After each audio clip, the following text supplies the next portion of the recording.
The cypress and cactus-covered island of Daksa is located just 1.5 nautical miles from Dubrovnik, Croatia's most popular and expensive tourist destination. Earlier this month, Daksa was put up for sale for €2 million, a suspiciously low price by private island standards. The name Daksa is derived from the Greek word dexios, meaning right hand. According to local historians, the tiny island has long offered protection to sailors caught in stormy weather. At just 500 meters long and 200 meters wide, Daksa is the smallest of the 13 islands of the Elafite archipelago. But for the bargain price of €2 million, buyers will get much more than a little piece of land within swimming distance of Dubrovnik. The island of Daksa, which is also covered in pine, lemon and orange trees, has a spacious villa, its own 19th-century lighthouse, a boathouse and dock. At the highest point of the island, there are ruins of a 13th-century Franciscan monastery named for Saint Sabina, a Roman woman martyred in 126 AD for converting to Christianity. Despite the island's many attractive qualities, no one has shown any interest in buying it. The Dubrovnik District Council was contacted about a possible purchase, but council members were quick to nix the idea. Soon, local newspapers were running articles with a possible explanation.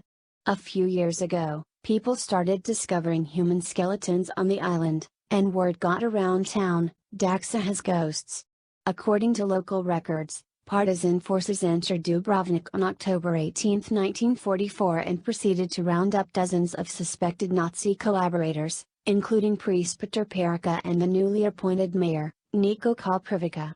A little over a week later, Communist authorities posted a notice in town, explaining that 36 residents of Dubrovnik had been sentenced to be shot by a firing squad. Suspects were said to have been rowed out to Daksa on boats and executed. Residents of Dubrovnik would later claim that there had been no record of any trial, and that the partisans had cautioned locals that anyone who went looking for relatives on the Elafite Islands would meet the same fate. So the bodies of alleged Nazi collaborators sat undisturbed on Daksa for 60 years, until an unnamed individual found a mass grave on the island in 2009. Forensic scientists excavated the site in September of that year, and found the remains of 53 people in 2 different locations. One site was in the remains of an old farmhouse basement.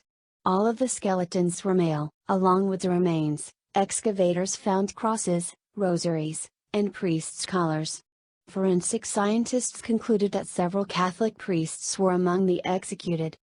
Many family members continued to insist that their family members weren't Nazi collaborators or participants in the atrocities perpetrated by the notoriously brutal independent state of Croatia, a puppet state of Nazi Germany.